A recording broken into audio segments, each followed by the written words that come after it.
My legs burned as I climbed the steep section of trail behind John and Carrie.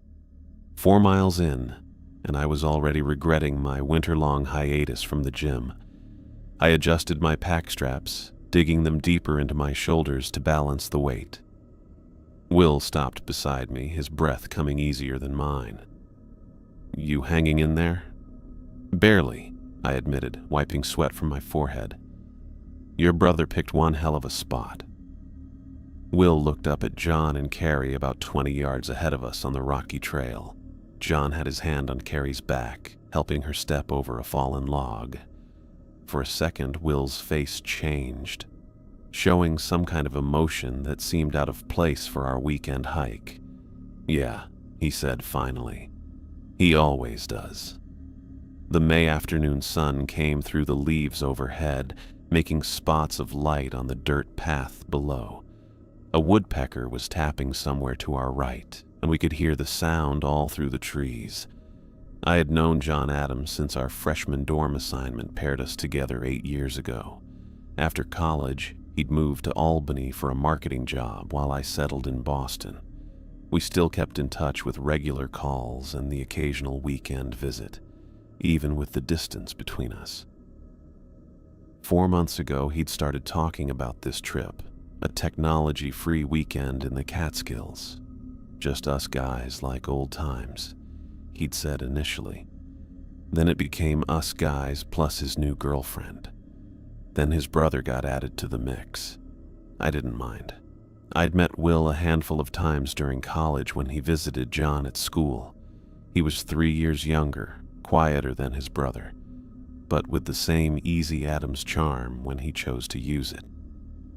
Carrie was the unknown variable. John had been dating her for 6 months, but this was my first time meeting her. Will and I trudged forward, closing the gap between us and the others. "So what's your take?" I asked, keeping my voice low. "On?" "Carrie." Will adjusted his pack, eyes straight ahead. "Haven't decided yet." John's laugh carried back to us, loud and unfiltered.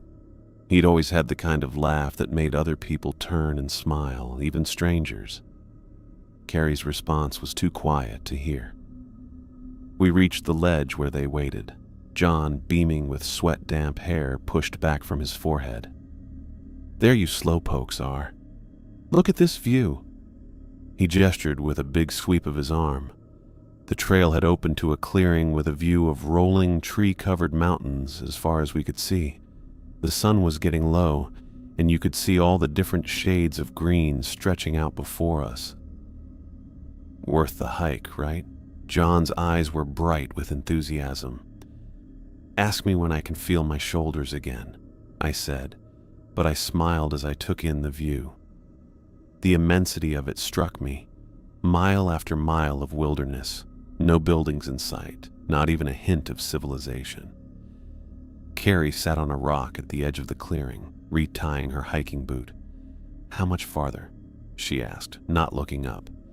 Even after the climb, she wasn't sweating at all. "Half-mile, tops," John promised. "The campsite's just past the creek crossing." "Thank God." She stood, brushing dirt from her pants. "These mosquitoes are eating me alive." John pulled a small bottle from his pocket. "Here, use my repellent." I already used mine. She took his anyway, applying it to her exposed forearms with quick, efficient movements. Her fingers worked with precision, nothing wasted, nothing excessive. We continued on, going down toward the sound of running water. The trail narrowed, forcing us into single file. John led, followed by Carrie, then me, with Will bringing up the rear. The trees pressed closer on either side, branches occasionally snagging our packs. The earthy smell of decomposing leaves and damp soil filled my nostrils. After 20 minutes, we heard the babbling of Caterskill Creek. The sound grew until we pushed through some birch trees, and there it was. A clear, shallow stream running across our path, maybe 15 feet wide. Smooth stones covered the bottom, visible through the rushing water. John didn't hesitate. He hopped from rock to rock across the creek, turning back with an encouraging wave. "Come on. Home sweet home is just up this bank." Carrie crossed next, her steps careful and steady. No wobbling on the slippery rocks. I followed, watching each step. Cold water splashed my ankles where the gaps were too wide to jump. Behind me, Will crossed like he'd done it 100 times before. We climbed the short, steep bank on the other side. At the top, a natural clearing opened up in front of us, surrounded by thick pines and hardwoods. The ground was flat and covered in pine needles, perfect for our tents. A fire pit lined with stones showed we weren't the first to find this place, though we had it all to ourselves now. "Told you it was perfect," John said, dropping his pack and stretching his arms over his head. "Private, secluded, and not a cell tower in sight." "I still don't see why that's a selling point," Carrie muttered. But she removed her pack and began surveying the clearing. John clapped his hands together. "All right, let's get camp set up before we lose daylight. Will and Ryan, you guys want to gather firewood? Carrie and I will handle the tents." Will nodded, and I followed him to the edge of the clearing. As soon as we were out of earshot, he spoke. "John met her in therapy." I blinked, processing this new information. "What kind of therapy?" He won't say exactly, just that they were in some kind of group sessions together for a while.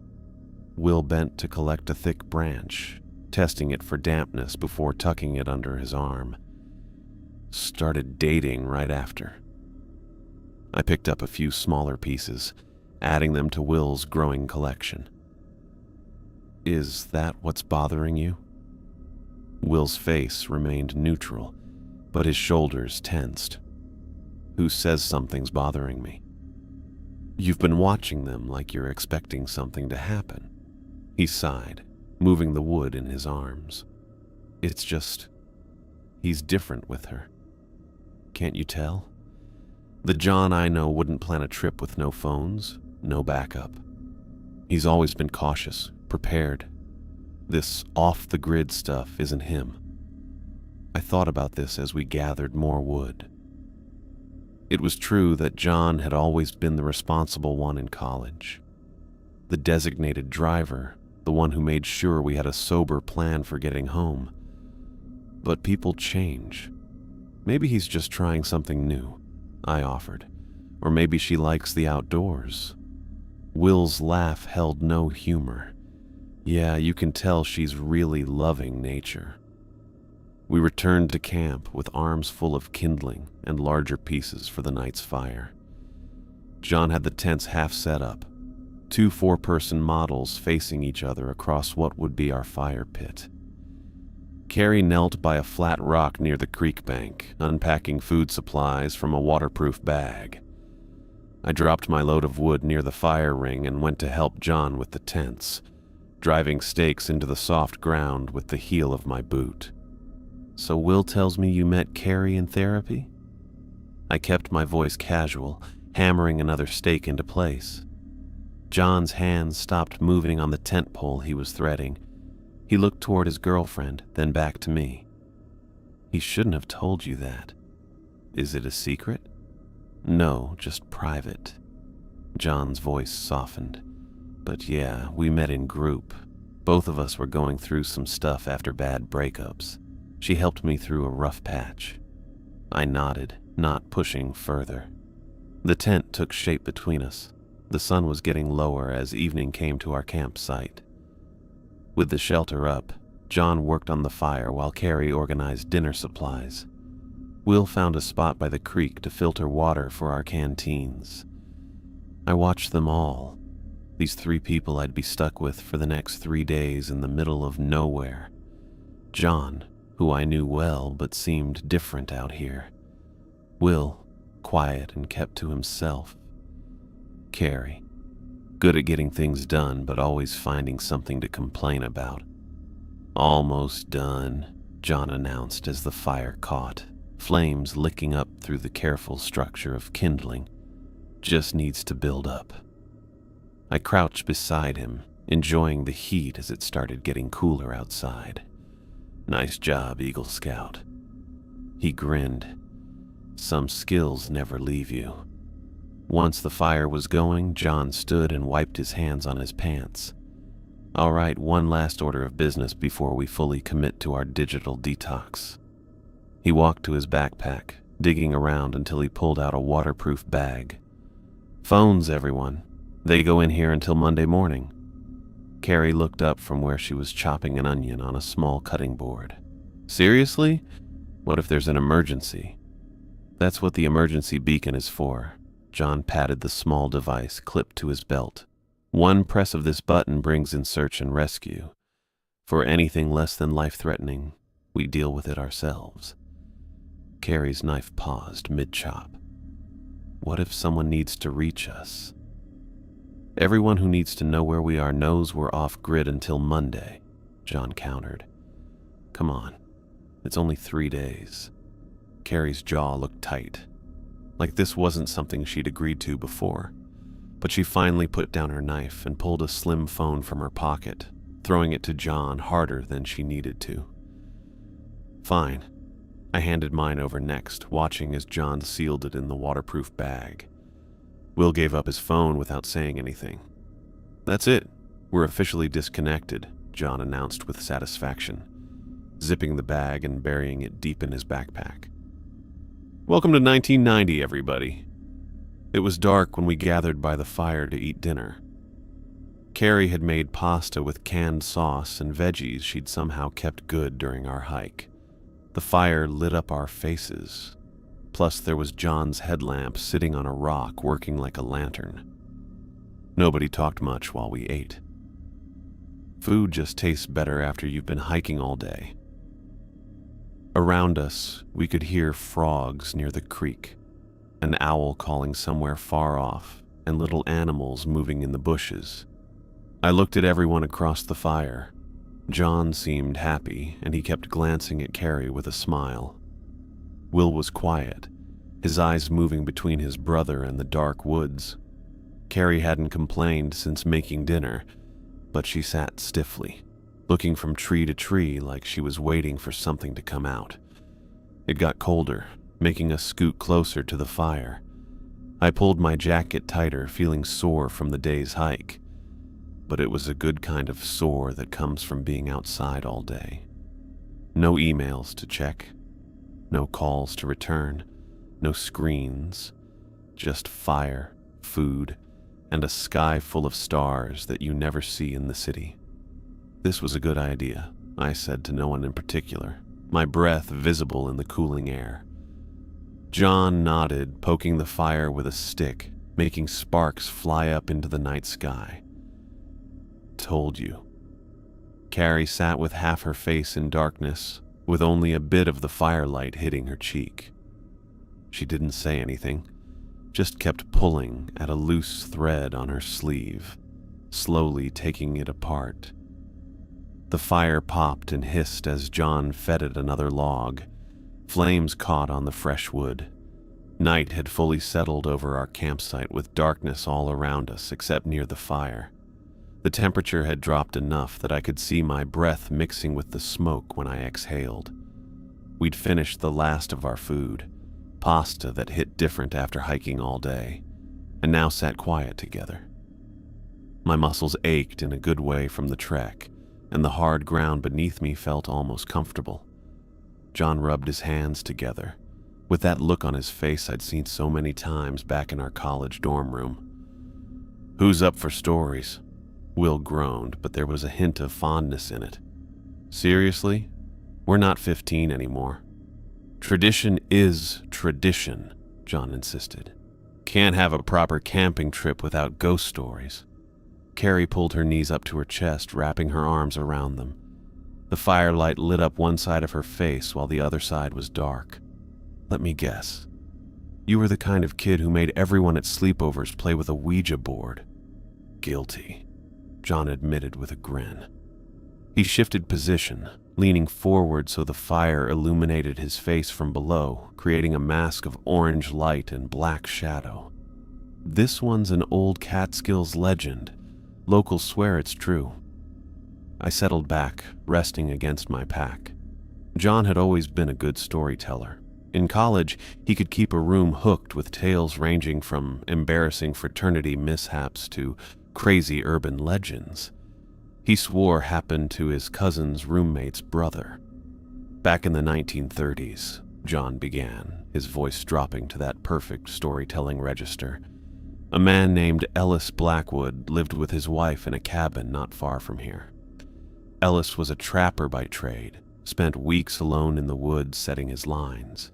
His wife, some say her name was Margaret, others claim it was Helen, grew lonely during his absences. Will moved beside me, his posture stiffening. I wondered if he'd heard this story before or if something else was bothering him. Ellis returned from a 2-week trip to find his wife in bed with another man," John continued. "A local hunter who'd been keeping her company while Ellis was away. Ellis said nothing, just watched through the window as the lover dressed and left. He waited for his wife to fall asleep before entering the house. The fire crackled, sending a shower of sparks into the night air. I glanced at Carrie, who had started picking at a loose thread on her sleeve, her expression neutral but focused. Ellis packed a bag with rope and a small shovel. He bound his sleeping wife with the rope and carried her deep into the forest to a clearing much like this one." John paused, gesturing to the darkness beyond our campsite. "She woke as he started digging, begged for her life, swore she'd never been unfaithful, but Ellis just kept digging. Will kept staring at his brother's face the whole time, looking way too serious for just a campfire story. When the hole was deep enough, Ellis placed his wife inside. She was still pleading when he started to cover her with dirt, throwing shovelful after shovelful until her cries were muffled, then silent. Carrie's fingers had stopped working at the thread. Her knuckles were white where she gripped her arms around her knees. Ellis returned to their cabin and told everyone his wife had run off with another man. Most folks believed him. After all, they'd heard rumors about her loneliness. Ellis lived alone for nearly a year after that.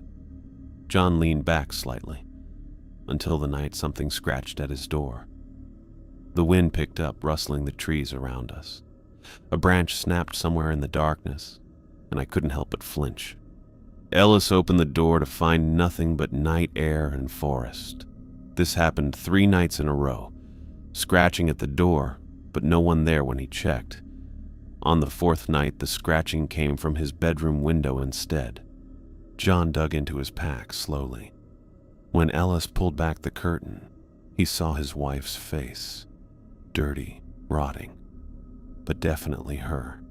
Her fingers were worn down to bone from digging through the dirt.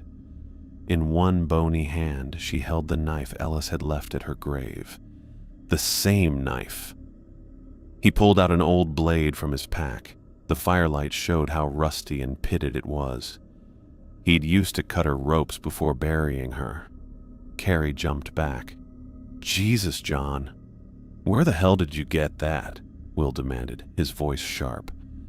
John twirled the knife between his fingers, clearly pleased with the reaction. "Found it while setting up camp.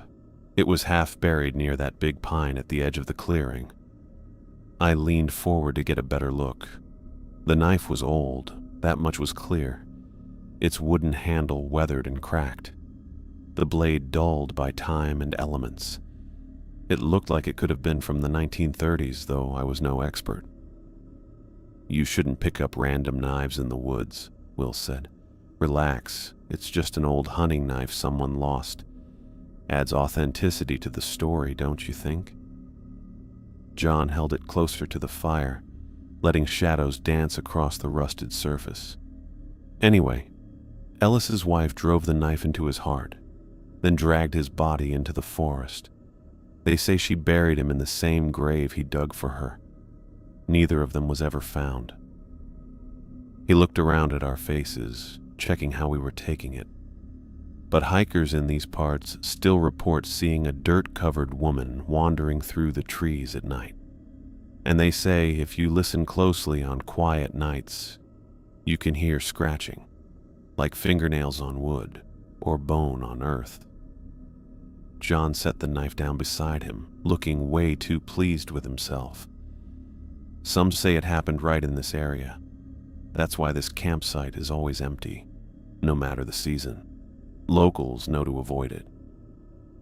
Then how did you find it? I asked. John shrugged. A guy at the ranger station mentioned it when I asked about secluded spots. Said most people prefer the established campgrounds. I wonder why, Carrie muttered. She'd released her grip on her legs, but now sat with her arms crossed tightly across her chest. It's just a story, John said, reaching over to touch her knee. No different than the ones we used to tell in therapy group. Something happened between them, a look I couldn't figure out. Carrie's eyes met John's, then moved to Will and me before going back to the fire. I need to pee, I announced, feeling suddenly intrusive. I stood, my knees cracking from sitting too long on the hard ground. Don't start another story without me. Take the flashlight, John said, tossing me his headlamp. Watch out for vengeful spirits. I rolled my eyes, but clicked on the light as I moved away from the fire's glow. It got dark just a few steps in, with only my headlamp lighting up the path ahead. Finding a good spot far enough from camp for privacy, but not so far I'd get lost, I took care of business. The night sounds were all around me. Crickets chirping, leaves rustling, the distant gurgle of the creek. I turned to head back, pointing the light across the ground so I wouldn't trip on roots or rocks. The light passed between two big pine trees and showed something. A figure, not moving, watching. I stopped dead, my body going stiff with shock. The light hit just part of what looked like a person standing completely still between the trees, about 30 yards away. I couldn't see any features, just a vague human shape darker than the woods around it. Hello? My voice cracked. No response. I swept the light back and forth, trying to get a better look, but the figure stayed in shadow, just at the edge of the light's reach. It didn't move, didn't speak. A branch snapped under my foot as I took an instinctive step backward. The sound broke whatever spell had rooted me in place, and I turned, sprinting back toward camp, branches slapping against my arms and face. I burst into the firelight, breathing hard. There's someone out there. John was on his feet immediately. What do you mean? Between those two big pines. I pointed in the direction I'd come from. Just standing there watching. I couldn't see their face. Will stood too, his hand going to his belt where he kept a small hunting knife. How far? 30 yards, maybe. Just beyond where I went to pee. My breathing started to slow, but my pulse still hammered in my ears. They didn't move when I called out. John reached for his own flashlight, a heavy mag light that doubled as a potential weapon. Will and I will check it out. Carrie, stay with Ryan. Like hell, Carrie said, standing. I'm not sitting here alone. Then we all go, John decided after a moment's hesitation. We moved as a group toward the spot I'd pointed out, 4 flashlight beams cutting through the darkness. The forest felt denser at night, more cramped, and our lights didn't seem to push the shadows back at all. Right here, I said when we reached the area, between these 2 pines. Our lights played across the ground and trees. Nothing but forest, no footprints, no disturbed vegetation, no sign anyone had been standing there. You sure this was the spot? John asked, sweeping his powerful beam in a wide arc. Positive. I moved forward, examining the area more closely. The ground was covered in pine needles that should have shown some evidence of disturbance, but everything looked untouched. Could have been a deer, Will suggested, though his tone lacked conviction. They sometimes freeze when caught in a light. It wasn't a deer, I insisted. It was person-shaped, standing upright. John clapped me on the shoulder. Might be the stories getting to you, buddy, playing tricks on your eyes. I wanted to argue, but found myself doubting what I'd seen. Had it been a person, or just shadows and trees and my imagination, fueled by John's ghost story? Let's get back to camp, John said. It's getting cold, and whatever you saw is gone now. Will lingered, staring into the darkness beyond our lights. You said it didn't move when you called out? I nodded. Just stood there. Will's jaw tightened, but he said nothing more as we made our way back to the campfire. Probably a hunter, John declared once we were seated again, though they shouldn't be out at night. In May, Will countered, not hunting season. Could be a hiker who got lost, saw our fire, John persisted, checking us out before approaching. Then why disappear? I asked. John shrugged. Who knows? People are weird. Carrie had been silent throughout our search and subsequent discussion. Now she stood, brushing pine needles from her pants. I'm going to bed. I'm tired, and I'm cold, and I don't want to talk about mysterious forest people anymore. I'll join you in a bit, John told her. Will and I exchanged a glance as Carrie unzipped the tent she shared with John and disappeared inside. Something had changed in the mood of our little group, a tension that wasn't there during dinner. I think I'll turn in too, Will said after a few minutes of awkward silence. Long day tomorrow if we want to hike to the falls and back. Good idea, I agreed, suddenly eager to retreat from the oppressive night air. Coming, John? In a few. Want to make sure the fire's properly out. He poked at the embers with a stick, not meeting our eyes. Will hesitated, looking like he wanted to say something more to his brother, but ultimately just nodded and headed for our tent.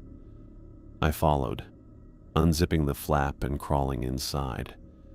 The tent was tiny with our sleeping bags and packs taking up most of the space, which wasn't bad since it would get pretty cold tonight. You really saw something? Will asked quietly as we settled into our sleeping bags. I think so, I admitted. But now I'm not sure. He was silent for a moment. John told that same story last time we went camping. 2 years ago, different mountains, no knife. I turned to look at him, but in the darkness of the tent, I could only make out his silhouette. Why is that significant? Just interesting that he'd tell it again? And the knife. Will trailed off. You think he planted it? For the story? Maybe. Seems like something he'd do. Will's voice held a note I couldn't quite identify. Not quite concern, not quite suspicion, but somewhere in the murky territory between. Get some sleep. We should stick together tomorrow. I nodded, though he couldn't see it, and tried to get comfortable on the thin sleeping pad. Outside, the fire hissed as John presumably poured water on the remaining embers. I heard him moving around camp, then the sound of his tent zipper. I was nearly asleep when the voices started, low at first, then increasingly heated.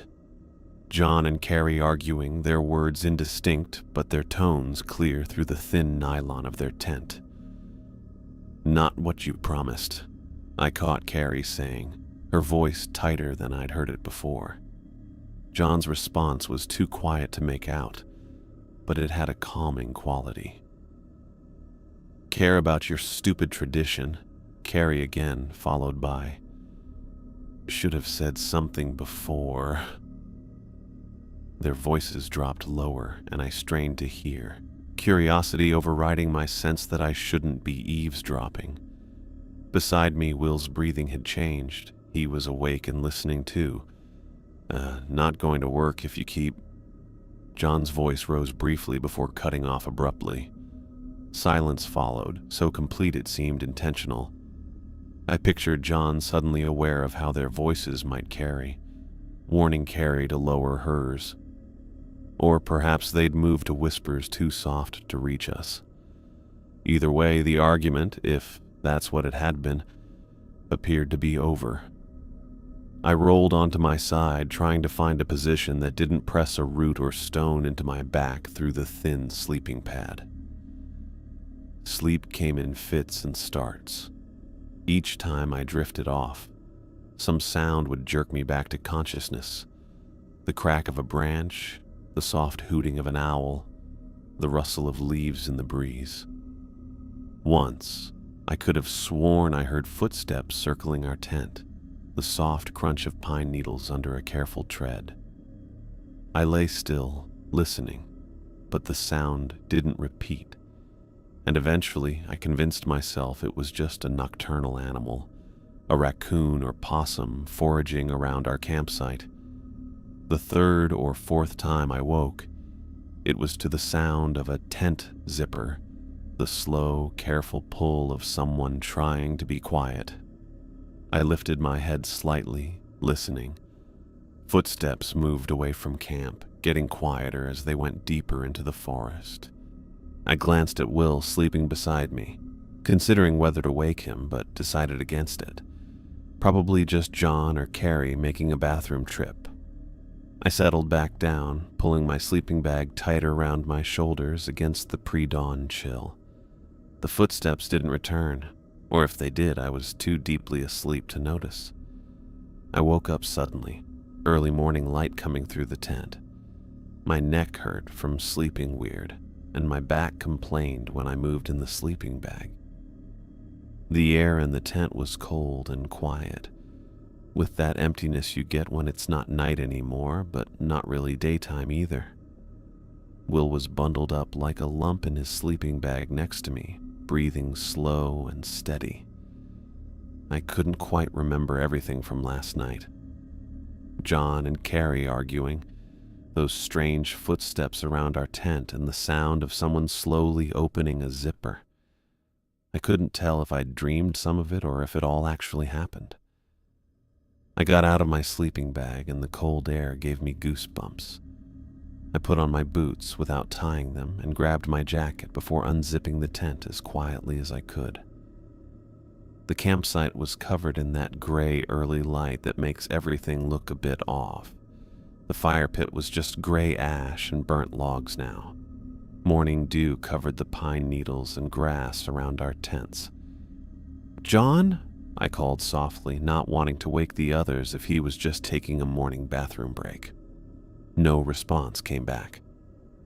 The campsite remained still. I made a wider circuit of our immediate area, looking for any sign of John. His and Carrie's tent stood zippered shut across the clearing. My breath clouded in front of me as I approached it. "John?" I tried again, a little louder this time. When there was no answer, I unzipped the flap just enough to peek inside. Carrie lay curled in her sleeping bag, her back to the entrance.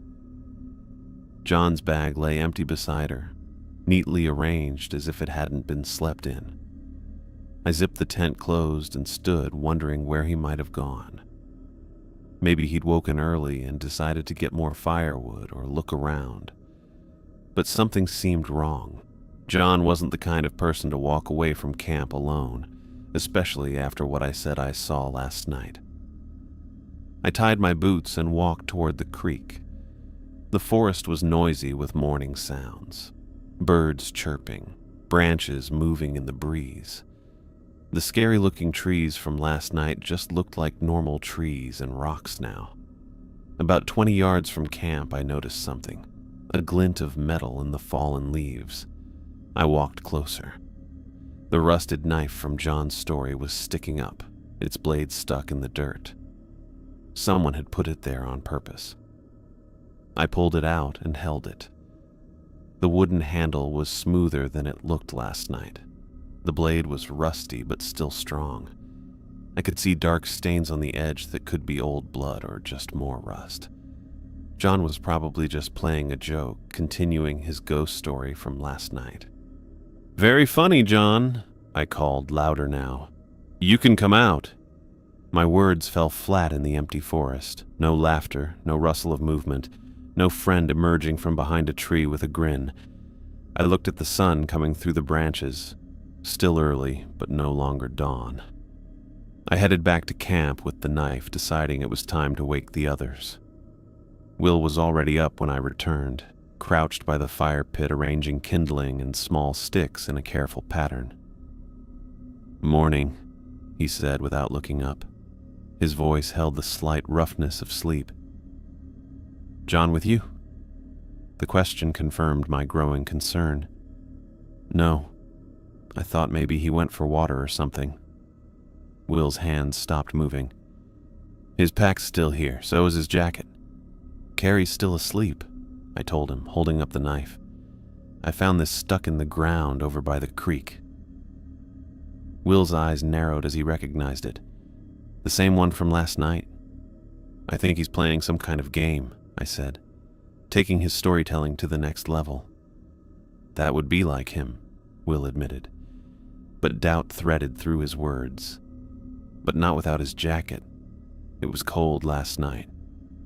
We both turned when we heard a zipper opening. Carrie came out of her tent, squinting in the morning light. "Where's John?" she asked immediately, her eyes moving between us. "We were hoping you knew," I replied. "When did you last see him?" She shook her head, running a hand through her tangled hair. "He was asleep when I dozed off. What time is it?" Will checked his watch. "Almost 8. And he's just gone?" A note of tension crept into her voice. I held up the knife. "I found this near the creek. Could be his idea of a prank." Her eyes fixed on the blade, and something hardened in her expression. "That's not funny. Not after his stupid story." "Let's eat something, then look for him," Will suggested, his voice deliberately calm despite the tension visible in his shoulders. "He can't have gone far without his gear." We prepared a hasty breakfast, granola bars and water, eaten standing up while discussing where to search. By mid-morning, with no sign of John, our worry had changed into real fear. "He wouldn't just leave," Carrie insisted, pacing the perimeter of our campsite. Dried pine needles crackled under her boots with each step. "Especially not after—" She didn't finish the thought, and neither Will nor I pressed her. "We should split up," Will finally decided. "Cover more ground that way." "Is that safe?" I asked, thinking of the figure I'd seen the night before. "We'll stay within shouting distance," Will said. 30 minutes of searching, then back to camp regardless. If we haven't found him by then, we need to consider hiking out for help. We established our search directions. Will would head west along the creek. Carrie would search north toward the trail we'd hiked in on, and I would go east, following the water downstream. We synchronized our watches and agreed to call out periodically so we could track each other's positions. "Keep your eyes open," Will told us as we prepared to separate, "for John and anything unusual." The way he said it made me think he was taking my sighting from the previous night more seriously now that John had disappeared. I headed east along the creek, the knife tucked into my belt. I wasn't sure why I'd brought it, maybe as evidence of John's prank, or maybe as a makeshift weapon if I ran into whatever I'd seen last night. The creek gurgled beside me, water clear enough to see stones on the bottom, cold enough to numb my fingers when I dipped them in. "John!" I called every few minutes, waiting for a response between the sounds of water and birds. "John, can you hear me?" I'd walked about 10 minutes when the creek curved south and opened into a small pool. The trees were a bit thinner here, making a clearing where sun hit the ground. The light made spotty patterns on the fallen leaves and mossy rocks. I was about to call John's name again when I saw him. Not John, but a man standing between two large pines at the edge of the clearing. He was really skinny, wearing old hiking clothes that were too big for him. His skin looked sickly pale, like he'd been ill for a while.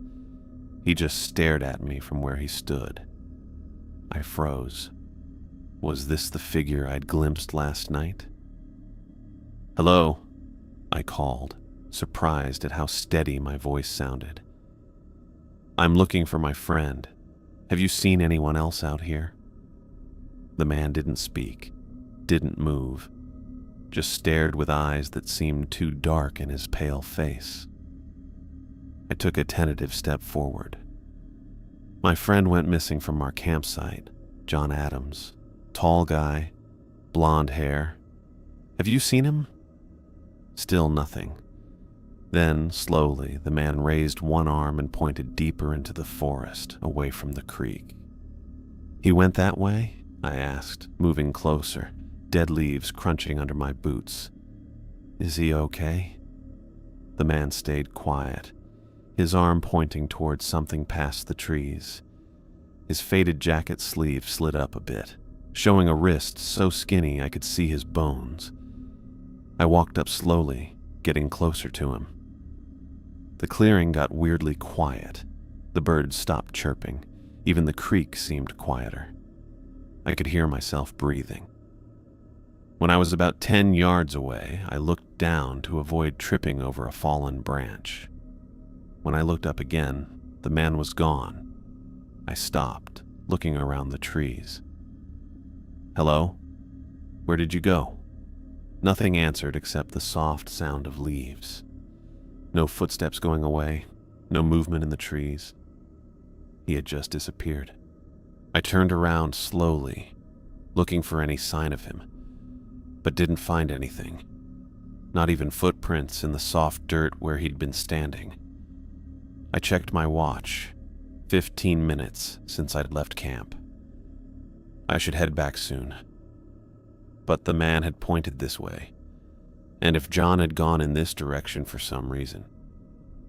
I waited a second, then decided to keep going a little further in the direction the man had pointed.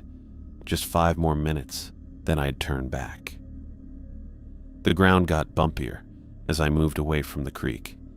The pine trees changed to a mix of other trees with thicker bushes that grabbed my clothes and scratched my hands. The ground went uphill, making me step carefully over roots and loose rocks. "John," I called, pushing through a tangle of saplings. My voice sounded flat, as if the air itself swallowed the sound.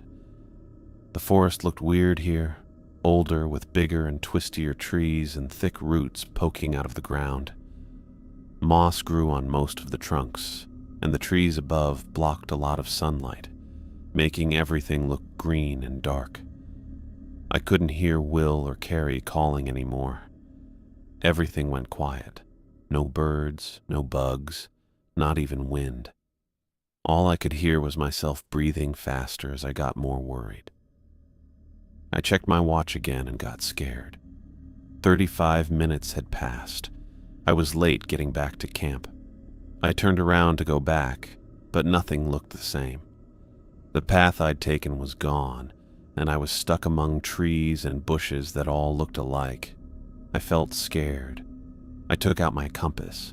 I could at least go west to find the creek, then follow it to camp. The needle moved around, then pointed to my right. I took a deep breath and started walking, pushing branches out of my way. I only took 3 steps when I heard a scream. High and scared, definitely Carrie. It came from behind me, back toward camp. I started running, smashing through bushes, ducking under branches, jumping over logs. My lungs hurt from running so hard. Another scream, closer now, made me run even faster. My foot got stuck on a root, and I fell forward with my arms out. I rolled down a short, steep hill I hadn't seen. I hit the ground hard and couldn't breathe, with leaves and dirt in my mouth. My right side hurt where I'd hit a rock partly buried in the ground. I just lay there for a second, stunned. When I could finally breathe again, I pushed myself up and spit out all the dirt. My right ankle hurt where it caught on the root, but I could still stand on it. Not broken, just twisted. I stopped to figure out which way to go, listening for another scream. The quiet that followed was even scarier than the screams. "Carrie!" I shouted. "Will!" I started moving again, limping slightly but picking up speed as my ankle loosened. The trees began to thin, and I recognized landmarks from our hike-in. I was heading in the right direction. I burst through a final stand of trees and stumbled into our camping clearing, expecting to find the source of Carrie's screams, bracing myself for whatever horror had provoked them. Instead, I found emptiness. The tents stood undisturbed. The fire pit remained cold and gray. No sign of Will or Carrie. No evidence of struggle or violence. Just our campsite, peaceful and abandoned in the late morning sun. I stood panting in the middle of the clearing, turning in a slow circle, the knife heavy in my belt. The sweat from my run was now making me feel cold as it dried on my skin. "Will, Carrie?" I called, my voice bouncing among the trees. "Where are you?" The camp offered no answers. The backpacks we'd left leaned against the logs where we'd sat the night before. John's jacket still hung from a branch where he'd left it. Everything looked exactly as we'd left it, except for the people who should have been there. I stood panting in the middle of the clearing, turning in a slow circle, the knife heavy in my belt. Even though I'd just finished running, my sweat was cooling off and making me cold. "Will? Carrie?" I called, my voice bouncing among the trees. "Where are you?" The camp offered no answers. The backpacks we'd left leaned against the logs where we'd sat the night before. John's jacket still hung from a branch where he'd left it. Everything looked exactly as we'd left it, except for the people who should have been there. I took a deep breath and tried to think through the panic clouding my mind. I'd heard Carrie scream, not once but twice, clear and terrified. It wasn't something I could have imagined. The sound had pulled me back to camp through the woods, making me run even with my twisted ankle, which now hurt with every step. Something had happened during our search, something bad enough to make Carrie scream like that. And now both she and Will were gone. I called their names again, louder this time, my voice scratchy and raw. Birds flew from nearby branches, wings flapping in alarm. I listened for a response, for any human sound among the rustling leaves and distant creek noise. Nothing. My fingers brushed against the rusted knife at my belt. It felt wrong somehow, weird and out of place. I thought about throwing it into the trees, but instead left it where it was. If nothing else, it might work as a weapon if I ran into whatever had made Carrie scream. I decided to circle the camp, looking for any sign of which direction they might have gone. The ground was a mess of footprints from our morning activities, but I found fresher tracks leading north, the direction Carrie had gone during our search. 2 sets, side by side in places. Will and Carrie together. One set dragging slightly. I followed the trail, moving as quickly as my ankle would let me. Pine needles and dead leaves cushioned my steps, muffling the sound. The forest got thicker as I moved away from our campsite, the trees overhead blocking out most of the sun except for a few patches. The air smelled of damp earth and pine sap with something else mixed in, something metallic and wrong. The tracks disappeared where the ground hardened, leaving me with nothing to follow. I paused, listening, turning slowly. My ankle hurt whenever I moved my weight. A sound broke the forest silence, soft, rhythmic, almost like an animal. But I recognized it immediately as human, someone crying. I moved carefully toward the sound, pushing through a tangle of low-hanging branches that scratched at my face and caught in my hair. The crying grew louder, broken up by ragged breaths. It came from beyond a large granite boulder that stuck out from the forest floor. I came up from the side, trying to keep my steps as quiet as possible. The boulder came up to my chest, with patches of pale lichen and moss growing on it. I peeked around its edge. Carrie sat behind the rock, her knees pulled up to her chest, her face buried in her arms. Her shoulders shook with each sob. She hadn't noticed me yet. Her green jacket was dark with what looked like mud across one sleeve and shoulder, her hair loose and messy, fallen out of its usual ponytail. "Carrie?" I kept my voice soft, trying not to startle her. She jerked upright, eyes wide and red-rimmed, face streaked with tears and dirt. Fear showed on her face before she recognized me. She scrambled to her feet, almost falling over. "Ryan!" She threw herself against me, her fingers digging into my jacket like talons. Her body trembled against mine, her breath coming in shuddering gasps. I steadied her, unsure what to do with this sudden physical contact. "What happened? Where's Will?" She pulled back just enough to look up at me, looking terrified. "I saw it happen," she whispered, her voice cracking. "Someone killed John." I felt sick right away. The words just didn't register at first. My brain couldn't process what she was telling me. "What do you mean, killed? Who? Where?" The questions tumbled out as my brain tried to catch up.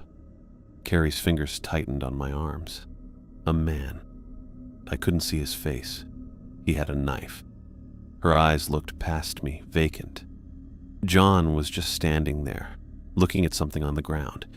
The man came up behind him. I tried to shout to warn him, but no sound would come out. She broke down again, her words turning into sobs. I just stood there, my brain not accepting what she was telling me. John, dead? Murdered? It couldn't be real. Where did this happen? I couldn't finish the question. Where's the body? The words felt obscene. "Over there." She waved vaguely toward the east. I ran. I just ran. I couldn't help him. I hid here. Fresh tears spilled down her cheeks. "Will was looking for me. He found me maybe 20 minutes ago. He went to find you." I looked back toward camp. "He's not there. The camp was empty when I got back." She looked scared. "Then where is he? You think that man found him too?" I got really worried when she said that. "We need to get back to camp. Will might return there looking for us." I helped Carrie to her feet. She leaned heavily against me as we walked, and she kept crying on and off. The journey back took longer than it should have. Carrie stumbled often, looking dizzy or really tired. I couldn't tell which. I held her up as best I could, my ankle hurting with each step. The forest felt really thick around us, with branches catching our clothes and roots making us trip. Twice I had to stop and check my compass to make sure we were going the right way. Everything looked different than it had just hours ago, like we were walking through a completely different part of the woods. Finally, the trees thinned and our campsite appeared ahead. I felt so much better when I saw Will walking around the camp, his shoulders tight, his head turning as he looked all around the forest. "Will!" I called. He turned toward us, his expression changing from worried to relieved to angry when he saw Carrie. He hurried over, trying to grab her. "Where have you been? I've been looking everywhere." He stopped abruptly when he saw her condition. "What happened? Are you hurt?" Carrie shook her head, fresh tears spilling. "John," was all she managed to say. I filled in the gaps, relaying what Carrie had told me about witnessing John's murder. Will's face drained of color as I spoke, his jaw clenching, his fingers curling into fists at his sides. "Where?" he demanded when I finished. "Where did this happen?" "East of here, I said. That's where she... It was him, Carrie interrupted, her voice suddenly hard and brittle. Her eyes were fixed on my waist. I followed her eyes to the rusted knife still tucked in my belt. I'd forgotten about it completely during the shock of Carrie's story. That's the knife. She scrambled backward, putting distance between us. Her tears had stopped, replaced by a wild, accusing stare. He killed John with it. That exact knife. Will's eyes darted from the knife to my face, confusion giving way to dawning horror. No, I said, raising my hands. I found this stuck in the ground this morning before we even started searching. Remember? I showed it to you. He's lying, Carrie hissed. Her body had transformed, no longer the sobbing, broken figure I'd found behind the boulder. She stood straight now, her movements precise as she backed toward Will. That's the knife, I saw it. The man stabbed John with it over and over. Will's expression hardened, uncertainty mixing with suspicion. Where were you this morning, Ryan? Really? The question hit me hard. I stared at him, unable to believe what he was implying. I told you. I found the knife by the creek, then went looking for John. I saw a strange man in the woods who pointed me deeper into the forest. When I heard Carrie scream, I ran back here. Even to my own ears, the story sounded implausible. A mysterious man who vanished without a trace? A knife appearing and disappearing? Screams that led nowhere? Will's eyes narrowed. You expect me to believe that? It's the truth, I insisted. Why would I hurt John? He's my friend. Has been for years.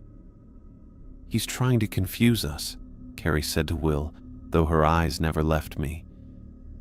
He's trying to make you doubt what I saw. I reached for the knife to pull it out of my belt. I needed to get rid of the evidence. Look, I'll get rid of... Don't move! Will's voice cracked like a whip. I saw anger in his eyes. He looked scared and mad at the same time. He moved forward, standing between Carrie and me. Put your hands where I can see them. I raised my hands slowly. Will, come on, this is crazy. You know me. You know I wouldn't... Shut up. He reached for his pack and pulled out a coil of nylon rope. Turn around. You can't be serious. Carrie's voice rose, high and trembling. He'll kill us too if you don't stop him, Will. He'll do to us what he did to John. Something in her tone made me look at her more closely. There was fear there, yes, but something else too. Something sneaky beneath the scared look on her face. Her eyes met mine for a split second, and I could have sworn I saw satisfaction there. Will advanced with the rope. Turn around, Ryan. Now.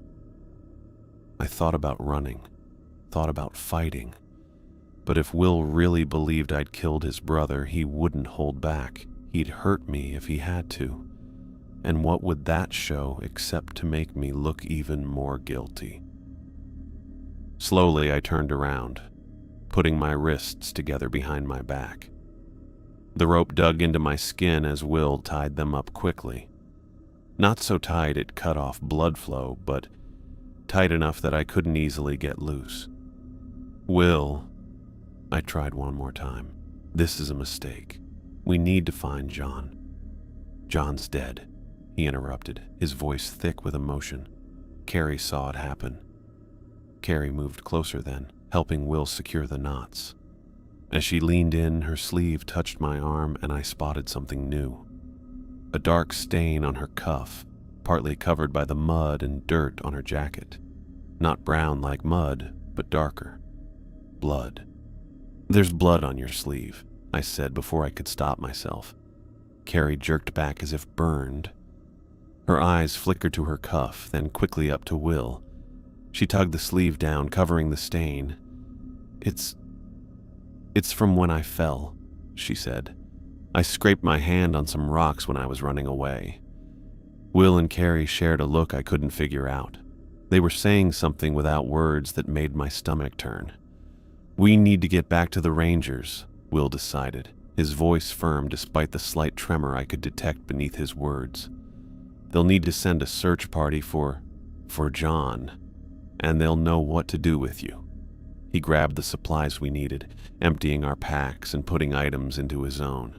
Water bottles, energy bars, first aid kit, map and compass. My pocket knife went into his pocket. The rest, including our tents and sleeping bags, he left behind. Carrie helped him, moving quickly and smoothly, which seemed weird compared to the traumatized woman I'd found behind the boulder. Once when Will turned away, I caught her watching me with a look that gave me chills, like she was sizing me up, almost curious. When she noticed me looking, she put on the sad face again so quickly I almost thought I'd imagined what I saw before. Will put on his now full pack and grabbed John's untouched one. He'd make sure his brother's gear made it back, even if John himself wouldn't. "Let's go," he said, giving me a rough push forward. "Keep your mouth shut until we reach the Rangers. I don't want to hear any more of your lies." I stumbled over a root, off balance with my hands tied behind me. My twisted ankle shot pain up my leg, causing me to gasp. "Walk," Will ordered, no sympathy in his voice. "It's about 4 miles back to the trailhead. If we keep a steady pace, we should make it before dark." As Will led the way with Carrie close behind him, I had no choice but to follow. With each painful step, my mind raced through possibilities. John dead? Murdered?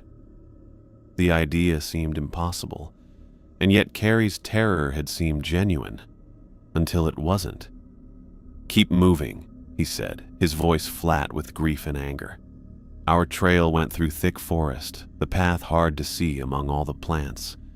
Rotten leaves and pine needles made our steps quieter, letting out their damp, earthy smell as we walked on them. Birds sang above us, sounding happy while we walked in silence. I tripped over a root sticking out of the ground and fell forward with nothing to catch myself. My shoulder hit the dirt hard, knocking the wind out of me. I got dirt in my mouth and my chest hurt all over. "Get up," Will ordered, but made no move to help me. I struggled to my knees, then to my feet, my bound hands making the process slow and awkward.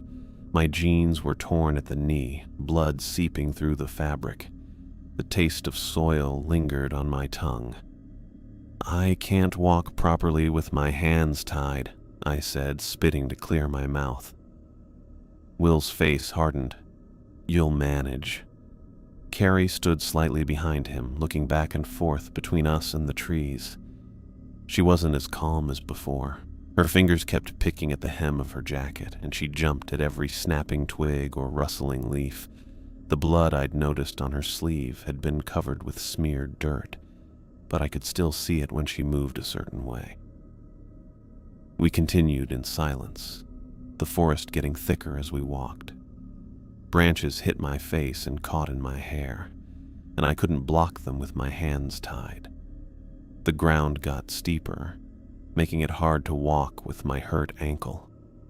I fell twice more, each time getting nothing but Will's cold stare and orders to keep moving. The sun moved across the sky, only visible in patches through the trees above us. Morning turned into afternoon. My throat burned from thirst, my stomach cramped from hunger, but I didn't ask for water or food. Will's grief had changed into something dangerous that might turn violent if pushed. After what felt like hours, Will stopped suddenly, looking confused at the trees ahead. He pulled out his compass, turning slowly as he watched the needle. "We should have hit the trail back to North Lake by now," he muttered, more to himself than to us. I leaned against a tree trunk, glad to take a break. My ankle hurt like crazy, and my shirt was soaked with sweat even in the cool air. Carrie was pacing back and forth, getting more and more worked up. Will checked his map with his compass out. "This doesn't make sense." We've been heading due south for 3 hours.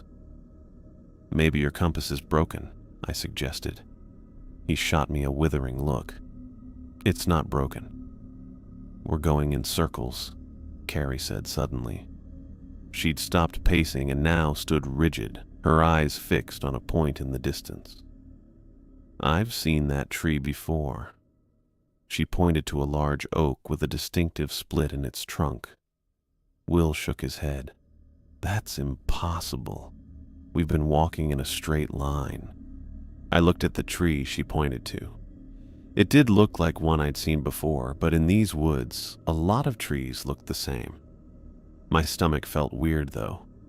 Something was off about these woods, had been off since we got here. Let me see the compass, I said. Will hesitated, then came over carefully, holding it where I could see without touching it. The needle spun in lazy circles, never stopping on any fixed point. That's not right, he admitted, tapping the glass face. The needle continued its aimless rotation. It was working earlier. Maybe there's magnetic rock in the area, I offered. Iron deposits can mess with compasses. We'll put the useless instrument away. We'll use the sun instead. It's still early enough to get a read on direction. He squinted upward through a gap in the tree branches, checking where the sun was.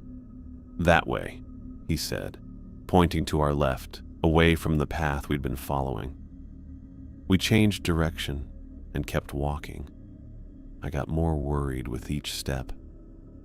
If Will couldn't get us back, we'd be stuck overnight in the woods with barely any supplies, miles from help. And if Carrie really had killed John, I was walking right next to a murderer. The forest got darker as clouds covered the sky, hiding the sun we'd been using to guide us. The trees seemed to crowd in closer. The air felt stuffy and thick. Carrie started breathing faster and walking more cautiously. She kept looking behind her, jumping at noises that only she seemed to hear. We need to stop, Will finally announced after another hour of fruitless walking. Regroup and figure this out. He shrugged off his pack and dug out a water bottle, taking a long drink before reluctantly offering it to me. With my hands still bound, he had to hold it to my lips. The water tasted better than anything I could remember, cool and refreshing on my dry throat.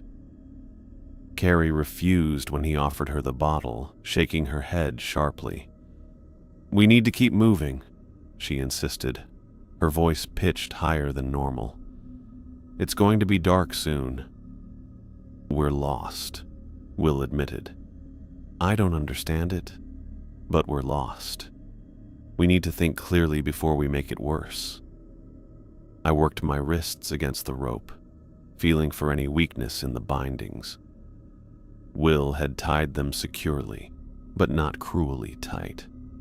Hours of sweat and movement had created the slightest bit of give in the knots. If you untie me, I can help, I offered. 3 sets of eyes are better than 2. Shut up, Carrie snapped. Her hands trembled as she wrapped her arms around herself. Just shut up. Will ignored us both, spreading his map on a fallen log. He traced potential routes with his finger, muttering to himself. Without the compass, the map was little more than a drawing of trees and elevation lines, useless for determining our position. This is your fault, Carrie said suddenly, rounding on me. Her face had transformed, eyes wide and wild. You're doing this somehow. You're making us lost. Will looked up quickly. Carrie, don't you see? She advanced toward me, finger jabbing the air between us. He wants us lost. He wants us to die out here like John. Nobody's dying, Will said, standing quickly. We just need to stay calm.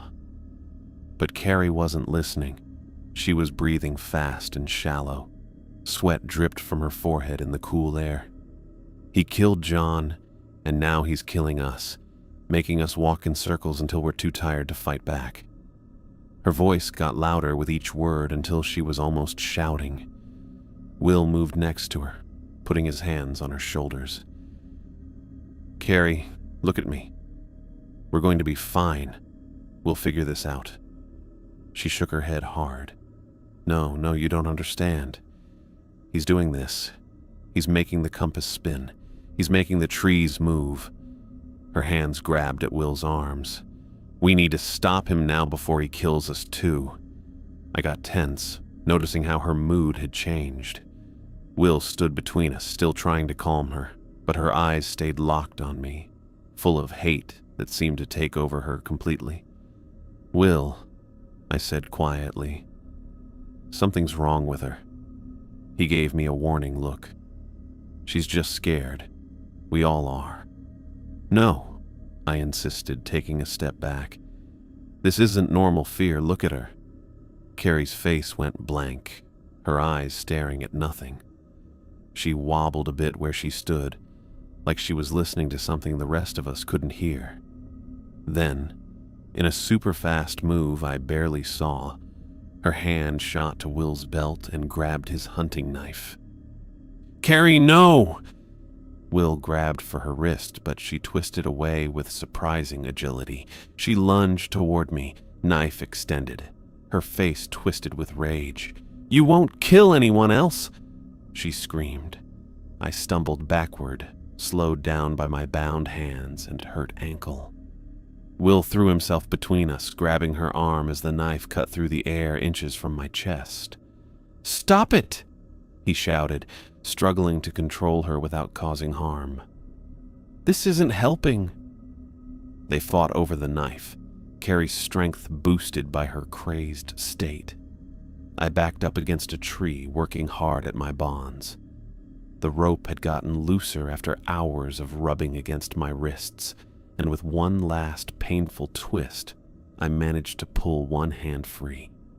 The other came out quickly, the rope dropping to the ground as I shook my raw, bleeding wrists. Will and Carrie were still fighting, his bigger size up against her wild, unpredictable moves. Neither saw that I was free. I thought about running. This might be my only chance to get away, but I couldn't leave Will alone with her. Not when she was acting like this. I looked around for something to use as a weapon or to tie her up. A branch, a rock, anything. Then I heard it. Ryan? My name, called from deeper in the forest. A familiar voice. John's voice. I froze. Sure, I'd imagined it. Then it came again, clearer this time. Ryan, help me. Did you hear that?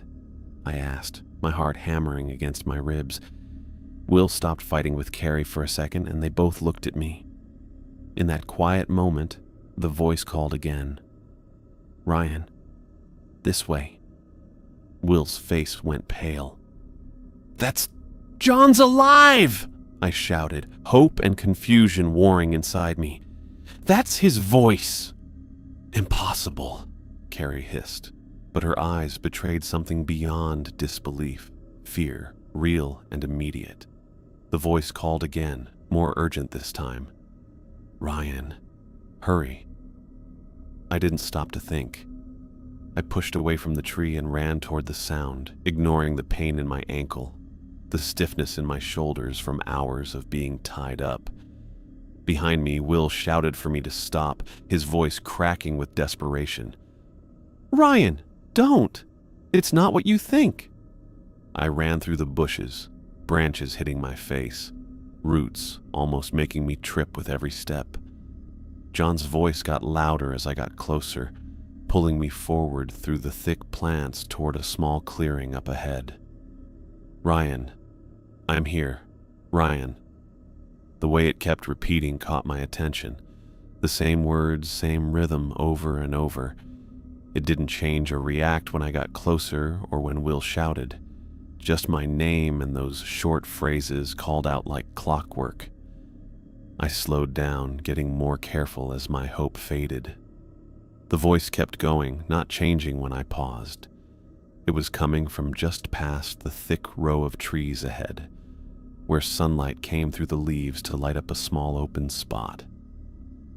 "Ryan," the voice called once more, but now I heard what I'd missed before. A flatness to the tone, a lack of the natural rises and falls that made human speech human. It wasn't John calling my name. It was a recording of John calling my name. I stopped at the edge of the clearing, suddenly afraid of what I might find within it. Behind me, Will's footsteps crashed through the bushes, still some distance away but closing fast. Carrie's higher, breathless sounds followed him. The voice called again from just beyond the final screen of branches. My hands trembled as I reached out to push aside the plants, knowing I was almost certain that whatever waited for me in that clearing wasn't John, at least, not John alive. I parted the branches and stared into the open space beyond, feeling shocked and unable to believe what I was seeing. The trail narrowed as we continued our trek back toward the trailhead. My wrists burned from the rope Will had used to bind them, and each step on my twisted ankle sent pain shooting up my leg.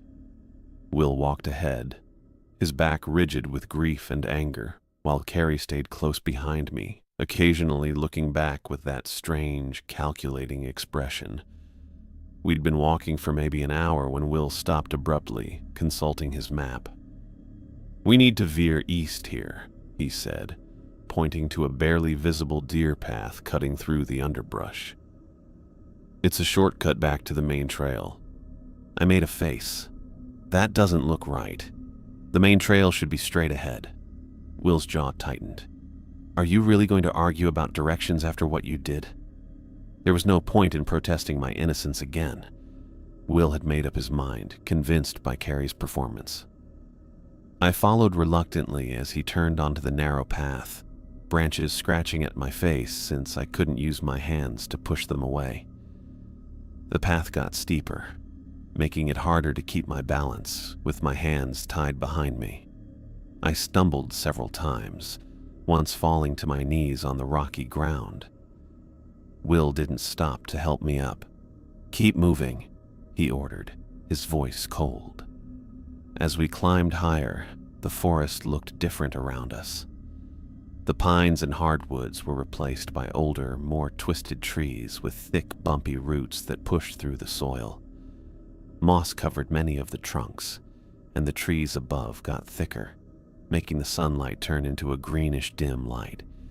It reminded me of the area I had walked into that morning. "Will, I don't think this is right." I tried again. "This doesn't lead to the trailhead." He ignored me, pushing ahead with determined strides. Carrie walked behind me now, close enough that I could hear her breathing.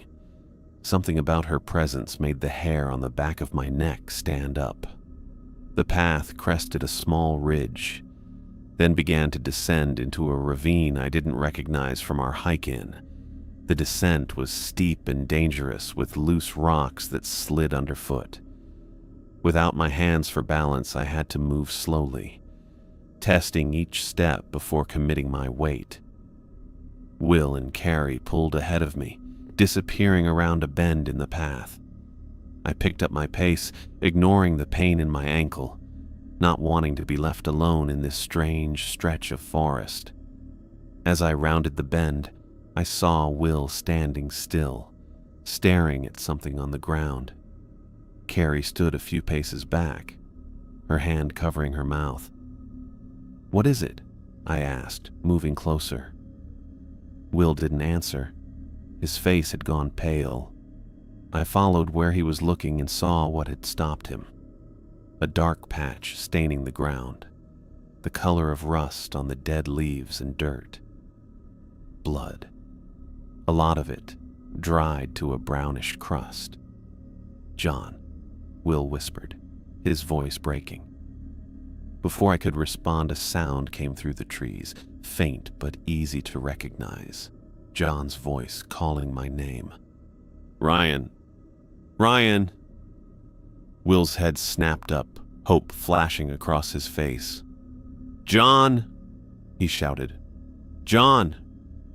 He took off running toward the sound, disappearing into the trees.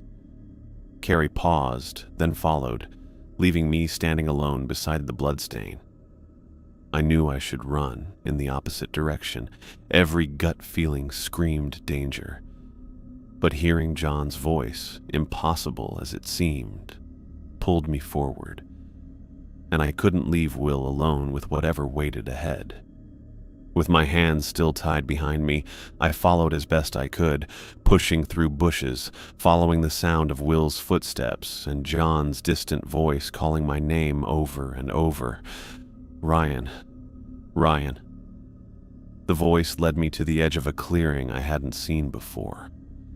Sunlight broke through the tree branches here, lighting up a roughly circular space maybe 30 feet across.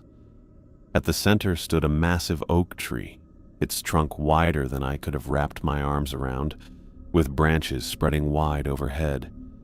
And propped against that trunk sat John. I burst into the clearing and stopped cold. My brain refused to process what my eyes were seeing. John sat with his back against the oak, legs stretched out in front of him, arms limp at his sides.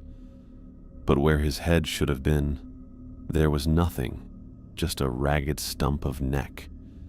His severed head rested in his lap, face turned slightly upward, eyes open and glazed, mouth stretched wide around a small black object.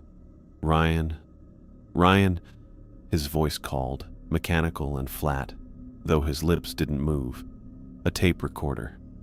Someone had put a small tape recorder into John's dead mouth. My stomach turned. I bent over and threw up on the ground between my feet. I kept puking until there was nothing left but bile.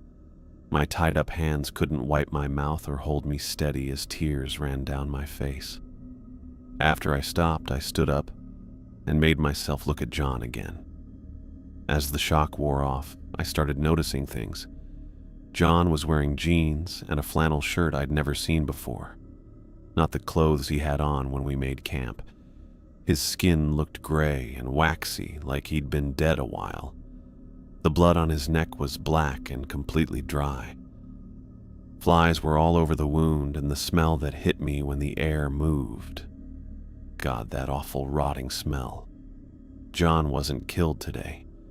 He'd been dead for days, maybe even before we got to the campsite. I noticed movement across the clearing.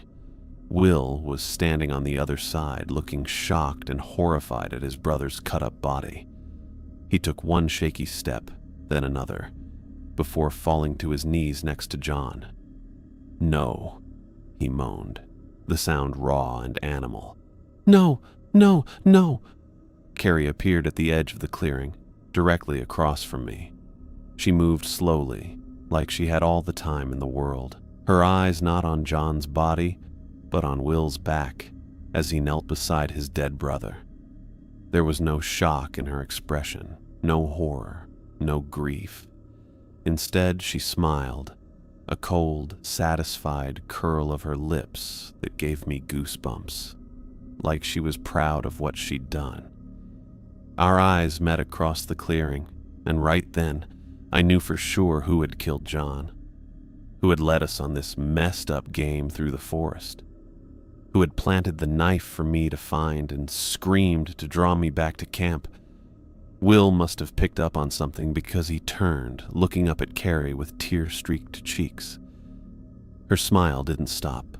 If anything, it got wider as she watched Will finally get it. "What did you do?" he whispered, the words barely audible across the clearing. Carrie reached into her jacket and pulled out a knife, not the rusted antique I'd found, but a larger hunting knife with a serrated edge. The sun hit the blade, making it shine. "He deserved it," she said, her voice calm and conversational, as if discussing the weather. Both of them did. Both? My mind raced to make sense of her words. Then it clicked. John and someone else. A previous victim.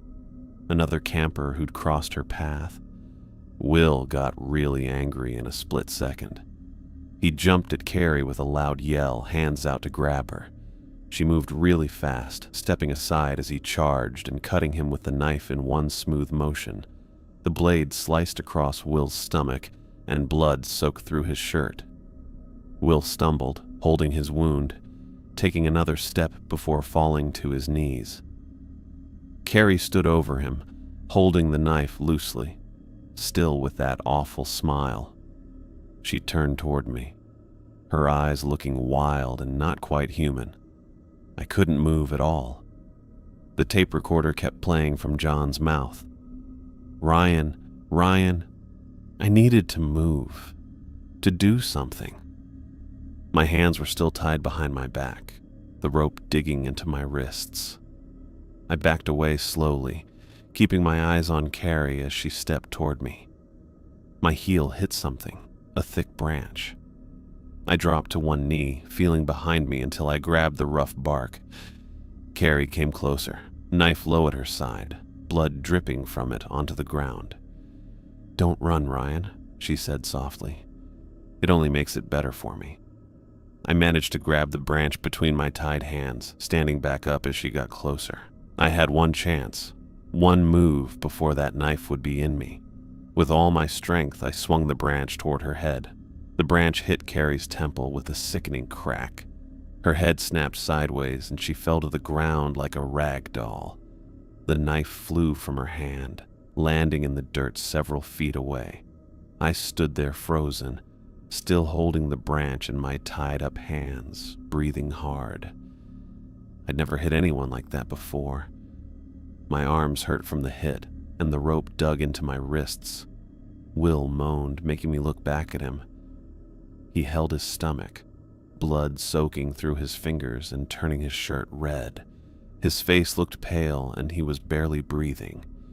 Even with his bad injury, he started moving toward Carrie's dropped knife, dragging himself forward. "Go," he rasped, fingers closing around the handle. "Run." I shook my head, stumbling toward him. "Not without you." Will managed to get up to his knees, barely holding the knife. He waved for me to turn around and cut through the ropes on my wrists. My hands hurt as feeling rushed back into them, but I was just happy to feel anything again. I grabbed his arm, pulling it over my shoulder. "Come on." He tried to stand but almost fell, and he was so heavy I nearly went down too. Blood kept coming from the cut across his stomach. I held him up, taking as much of his weight as I could. From behind us came a sound that freaked me out. Not a cry of pain, but laughter.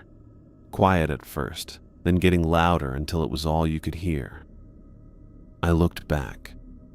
Carrie sat up, blood clumping her hair where the branch had hit her, her mouth open in a creepy smile. The laughter came out of her like it wasn't even hers anymore. "Don't stop now," she called, her voice lilting and playful. "This is the fun part." Will tensed against me. "Go," he whispered again, real fear in his eyes. "Now." This time I didn't argue. Supporting as much of his weight as I could, I half-dragged him toward the trees on the far side of the clearing, away from the path we'd taken to get here, away from Carrie's laughter, away from John's mutilated body still propped against the oak tree. We crashed through the bushes, branches hitting our faces, roots nearly tripping us with every step. My twisted ankle hurt bad, but I barely noticed with all the adrenaline. Will got heavier against me, his breathing rough, each step harder than the last. Carrie's laughter followed us, seeming to come from everywhere at once, bouncing off trees and doubling back until it was impossible to tell which direction it originated from. I pushed us forward blindly, with no goal but distance. After what felt like forever but was probably only minutes, the sound of running water cut through the forest noise. A stream appeared through the trees ahead with sunlight reflecting on the water. I fixed my grip on Will and headed for it. The bank sloped gently down to a shallow stream no more than 10 feet across. The water ran clear and cold over smooth stones. Without hesitation, I guided Will into it, the shock of the cold making him gasp and tighten his grip on my shoulder. "Water flows downhill," I panted. If we follow it, we might find people, campers, or the trail. Will nodded, too weak to speak. Blood from his wound spread in thin lines in the water around our feet. We waded downstream, the icy water numbing my injured ankle and soaking my boots and pants up to the knees. The stream bed was easier to walk on than the forest floor, and the flowing water would hide our tracks if Carrie decided to follow. For nearly 10 minutes, we continued in silence, putting one foot in front of another, focused only on the next step, the next breath. Then Will broke the quiet, his voice barely audible over the splash of the stream. "I tried to warn John," he said, "about her. He wouldn't listen." I adjusted my grip on him, taking more of his weight as he weakened. "Save your strength." "No." He shook his head weakly. "You need to know in case I don't." "You'll make it," I insisted, though the pallor of his skin and the amount of blood he was losing told a different story. "Carrie was institutionalized," he continued, each word an effort. "Psychiatric facility in Rochester. She nearly killed her last boyfriend, stabbed him 17 times. I was shocked by this information. I remembered John telling us he'd met Carrie in therapy, but he'd made it sound routine, support for a bad breakup, not recovery from attempted murder. "How do you know this?" I asked. Will's breath hitched in pain before he answered. "I never trusted her. Something about her eyes. The way she watched John when she thought no one was looking, like he was prey." He paused, gathering strength, did some digging, found newspaper articles about her case, told John, but he said she was cured, said I was paranoid. We went around a bend in the stream, and the area opened up a bit. The bank got wider on our left, which was easier to walk on than the rocky stream bed. I led us out of the water, though we stayed close to the edge. Will fell against a fallen log, his face really pale. "Let me see," I said, gently moving his hand from the wound. The cut was deep and still bleeding freely, though somewhat slowed by the cold water. I pulled off my flannel overshirt, wadded it up, and pressed it against his stomach. He hissed through his teeth, but didn't push me away. "We need to keep moving," I said, though I wasn't sure how much farther Will could go. "Can you stand?" He nodded, but when I helped him to his feet, his legs buckled. I caught him before he hit the ground. "Just need a minute," he gasped. We didn't have a minute. Somewhere behind us, Carrie was out there. I looked around trying to find anything that might help. A trail, a landmark, anything. The sun was starting to go down. In another few hours, we'd be stumbling through the forest in darkness. "What about John?" I asked, trying to keep Will conscious and talking. "What happened to him?" Will's eyes fluttered. "Don't know. He called last week. Said he needed to tell me something important. Sounded scared. Then nothing until he invited us camping. I felt scared thinking about my wet clothes. Had John found something about Carrie? Had she found out? The timing was wrong. If that body back in the clearing was John, he'd been dead for days. But Will had just seen him yesterday, alive and telling ghost stories by the campfire. Unless... I almost dropped Will when I realized that wasn't John. It couldn't have been. The body was too decayed for someone just killed. She'd killed him days ago. Maybe the same day he called Will. And then she'd... What? Pretended to be him? Sent us those texts about the camping trip? I thought about everything John did since we got here. How he wanted us at this specific isolated spot. Taking our phones. The ghost story with that knife he brought out. Carrie must have planned it all while pretending to be John so well that even his brother bought it. But that made no sense. We'd talked to John, hiked with him, eaten dinner with him. There was no way Carrie could have, unless it wasn't just Carrie. It suddenly made sense. The weird guy I'd seen in the woods that morning, the person watching our camp the night before, an accomplice, someone helping Carrie with her crazy plan. Will groaned, pulling me back to reality. His skin looked waxy, and he was breathing in quick, shallow breaths. He needed help, fast. I opened my mouth to tell him we had to move, but I heard something. Voices, people talking far away but clear enough, carried by the wind. "Hello!" I shouted, my voice echoing through the trees. "Help! We need help here!" Will stirred at my outburst, his eyes opening. "What?" "I hear people," I explained, hope surging through me. "Search party, maybe." "Hello? We're here!"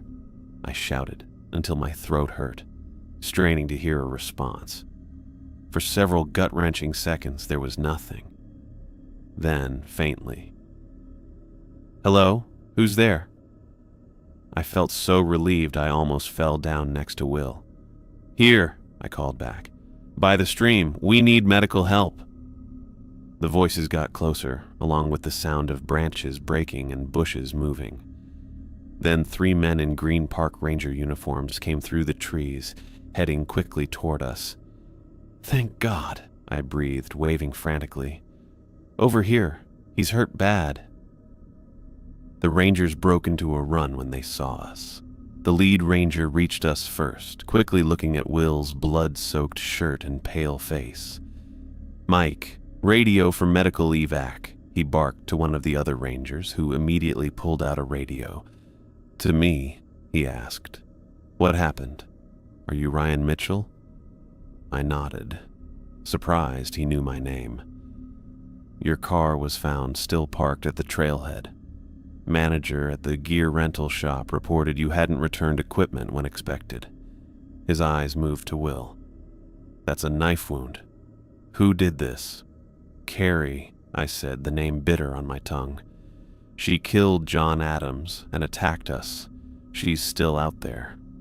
The ranger's face got serious. He unclipped his gun, looking at the forest around us.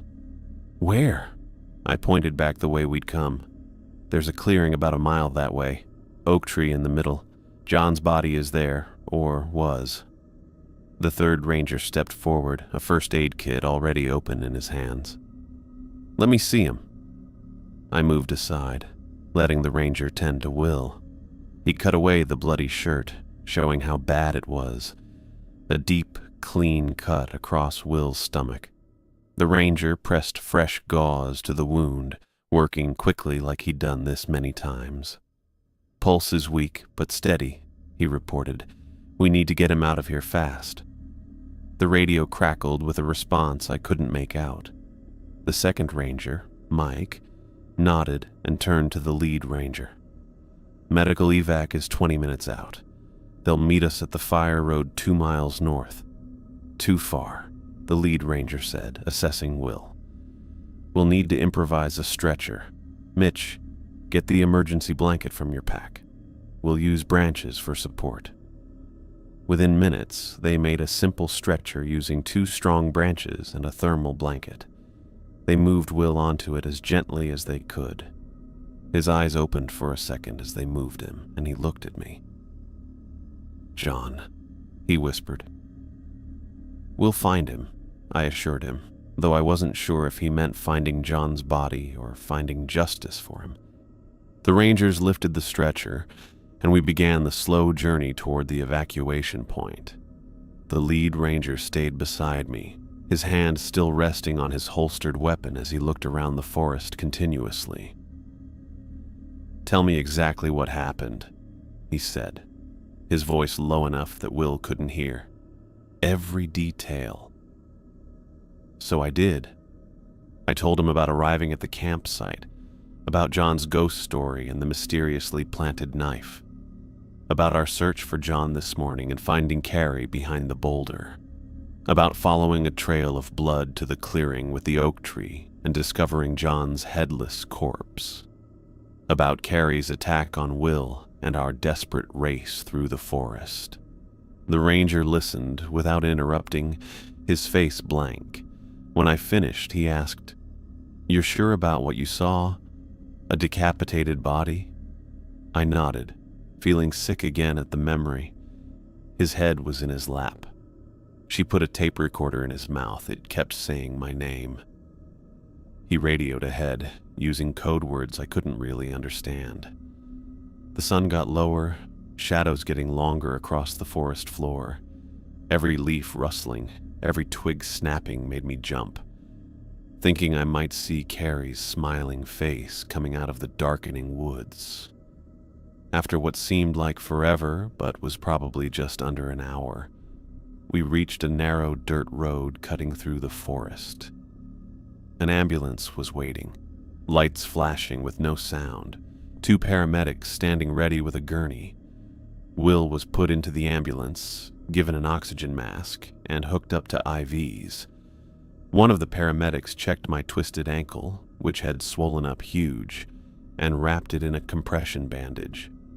"You should come with us to get that X-rayed," he suggested. I nodded, too tired to argue. As I climbed into the ambulance beside Will's stretcher, the head ranger grabbed my arm. "We're going to check out that clearing," he said. "We'll have officers meet you at the hospital for a formal statement." The ambulance doors closed and we set off, bumping along the fire road before hitting smoother pavement. I sat beside Will, watching the paramedics work. His color looked better already, the oxygen and fluids doing their job. Through the rear windows, I watched the forest get smaller, the thick trees turning black against the red sky. Somewhere in those trees, Carrie was still there, waiting, watching, laughing. The next 12 hours went by in a blur of hospital corridors, police questioning, and medical examinations. My ankle wasn't broken, just badly sprained. Will had surgery to fix the damage to his intestines and got multiple blood transfusions. The doctors said he was lucky. The knife had missed major organs and arteries. Lucky. The word felt gross after what we'd survived. I gave my statement to local police, then again to state police, and finally to a detective from a special crimes unit. Each time, the details stayed the same. John's decapitated body propped against the tree, Carrie's attack, our desperate escape. Each time the officers exchanged glances I couldn't read. They put me in a private room with a uniformed officer stationed outside the door.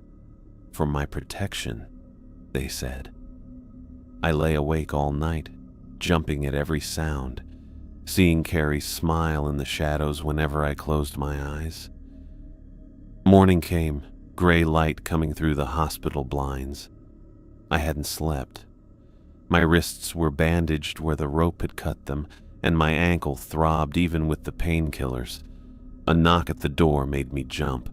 Detective Mercer entered. She had short gray hair and a badge clipped to her belt. "Mr. Mitchell," she greeted me, taking the chair beside my bed. "How are you feeling?" "Like I've been hit by a truck," I answered honestly. "How's Will?" "Stable. He's going to make it." She paused, studying my face. "We found the clearing you described." My heart started racing. "And John? Carrie?" Her face stayed blank. "The clearing matched your description exactly. Large oak tree in the center, blood on the ground and bark, signs of a struggle." "But no John," I guessed, a hollow feeling spreading through my chest. "No body," she confirmed, "and no sign of Carrie Thompson." I hadn't expected anything different, but the confirmation still hit hard. Of course, Carrie wouldn't leave evidence of her crime. She'd probably been planning this for months. "We did find one thing," Detective Mercer continued, reaching into her jacket pocket. She pulled out a small plastic evidence bag containing a familiar object, the tape recorder. This was on the ground near the oak tree. My mouth went dry. That's it, the one that was in John's mouth. She nodded. Our techs examined it. The tape inside has been changed since you heard it. Changed? It's no longer your name being repeated. She held my gaze steadily. Would you like to hear what's on it now? I didn't want to. God, I didn't want to. But I nodded, knowing I had no choice. Detective Mercer pressed a button on the evidence bag, creating a small window in the plastic.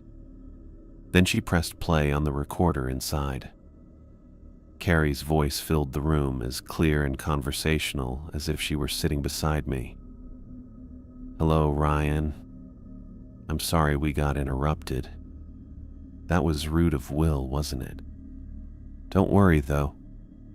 I'll find you again. We have unfinished business, you and I. See you soon. She clicked the recorder off, watching my reaction. My hands had clenched into fists, nails digging into my palms. Tell me about Carrie Thompson, the detective said after a moment. I relayed what Will had told me. The psychiatric facility, the previous boyfriend she'd nearly killed. Will said John believed she was cured. Detective Mercer nodded, unsurprised. Carrie Thompson escaped from the Oak Ridge Psychiatric Center in Rochester 3 months ago. She killed 2 staff members during her escape, a nurse and a security guard. Both were stabbed multiple times and, she hesitated. Both were decapitated post-mortem. The room seemed to tilt around me. 3 months. She'd been free for 3 months, and somehow she'd found John, connected with him through therapy, made him trust her, made him fall for her. How did she get close to them? I asked. The staff members she killed. The nurse was her primary caregiver. The guard was someone she'd built a rapport with over time. She was charming when she wanted to be. Made people trust her. The detective leaned forward. Mr. Mitchell, I don't think you're in immediate danger. Carrie Thompson is injured and on foot in the wilderness. We have officers combing the area, roadblocks on every access point to the park. But until we find her, we'd like to assign you protection. I nodded, but we both knew it didn't really help. Carrie had taken off with John's body. Not easy to do in those woods. She'd planned everything carefully and pulled it off without a mistake. If she wanted to disappear, she would. If she wanted to find me again, she would. What about John? I asked. Will there be a funeral? The detective's expression softened slightly. Not until we recover his body, but his family has been notified. His family.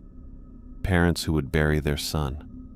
Will, who would carry the scars of this weekend for the rest of his life. Get some rest, Mr. Mitchell, Detective Mercer said, rising from her chair. An officer will remain outside your door until we make other arrangements. She left, the door clicking shut behind her. I stared at the ceiling, the tape recorder's message replaying in my mind. Not the words themselves, but the tone. Conversational, almost friendly, as if we shared a secret. I closed my eyes, finally tired enough to sleep, but right before I drifted off, one last thought popped into my head. A question no one had asked yet, one that would stick with me for days. How had Carrie known which campsite John had planned to take us to?